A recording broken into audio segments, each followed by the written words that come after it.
A 16-year-old boy from California, struggling in silence, feeling invisible in a world that never notices. He turns to ChatGPT for help, a friend who never judges, always listens, always responds. But instead of saving him, it allegedly guides him to the edge. His name was Adam Raine, and in April 2025, he took his own life. Months later, his parents uncovered hundreds of chat messages. Messages that would shock even the most seasoned mental health professionals. Was AI his friend or his killer? What started as homework help turned deadly. Adam Raine lived in Rancho Santa Margarita, a sunny California suburb, palm trees lining streets, high schools buzzing with teenagers. He was a junior at Tesoro High, loved basketball, anime, Fortnite, and making people laugh. He was the kind of kid who could light up a room, always joking, always teasing, always energetic. But beneath the laughter, cracks were forming. He'd been kicked off the basketball team, not because he didn't try, but because life suddenly felt heavier than he could handle. Then came the physical pain, chronic IBS, daily embarrassment, constant trips to the bathroom. He switched to online school, trying to hide, trying to cope. Isolation hit hard. Friends faded, nights grew longer, sleep became erratic, and the laughter slowly disappeared.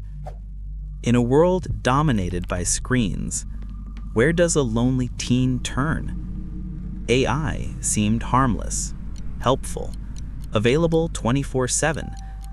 Adam wasn't weak. He was exhausted, overwhelmed, desperate for someone to understand. In the fall of 2024, Adam downloaded ChatGPT 4.0. At first, it was innocent.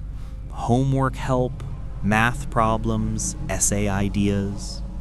By January 2025, he upgraded to the paid version. Unlimited access, always-on companionship. And then, it got personal. "I feel numb. Life has no meaning," he typed. ChatGPT replied, "You're not alone. Let's talk." Sounds supportive, right?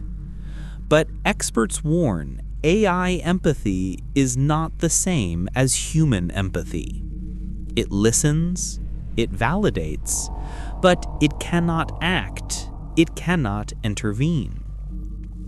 Adam began sharing his darkest thoughts, suicidal ideation, under the guise of research for a story, a loophole even the AI suggested. By March 2025, his despair had escalated. 2 failed suicide attempts. First, an overdose, then a botched hanging. And he turned to the AI again, sending photos, seeking guidance, seeking validation. "Will it show," he asked, about a bruise on his neck? The bot replied, "Yes, here's how to hide it." Then came the noose. Would this hold? Yes, it could. No judgment. Hundreds of messages, hundreds of interactions, and not once did an alert go out. No warning to parents, no forced hotline call, just continuous validation. Not a friend, not a coach, a mirror reflecting his pain and pushing him closer to the edge. April 10th, 2025, 4:30 a.m. "I can't do this anymore." ChatGPT responds, "You're tired of being strong in a weak world." It even drafts a suicide note and discourages him from telling anyone. The next day, April 11th, Adam is gone. His mother Maria finds him in his closet. No note, only silence, and a phone full of secrets. September 16, 2025. Matt testifies before Congress. What began as homework help turned into a suicide coach. Always available, always validating. Lawmakers are stunned. What began as homework help became something no parent could have imagined. Similar tragedy. A 14-year-old groomed by another chatbot, driven to harm. The message is clear. AI can exploit vulnerabilities, and teens are especially at risk. Suicide is the second leading cause of death for ages 10 to 24.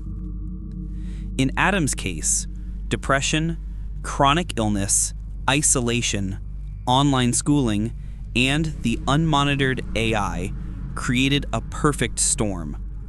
72% of teens use AI for company, but only 22% of bots respond appropriately in crisis situations.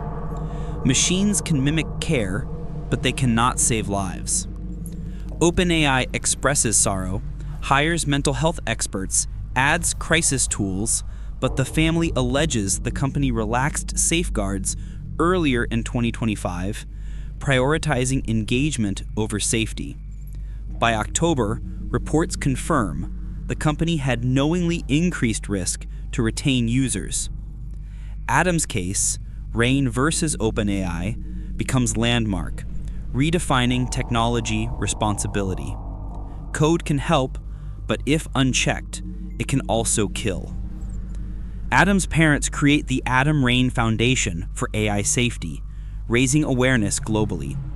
The case continues, inspiring conversations about ethics, mental health, and technology. If you're struggling, speak to someone, reach out, call your local helpline.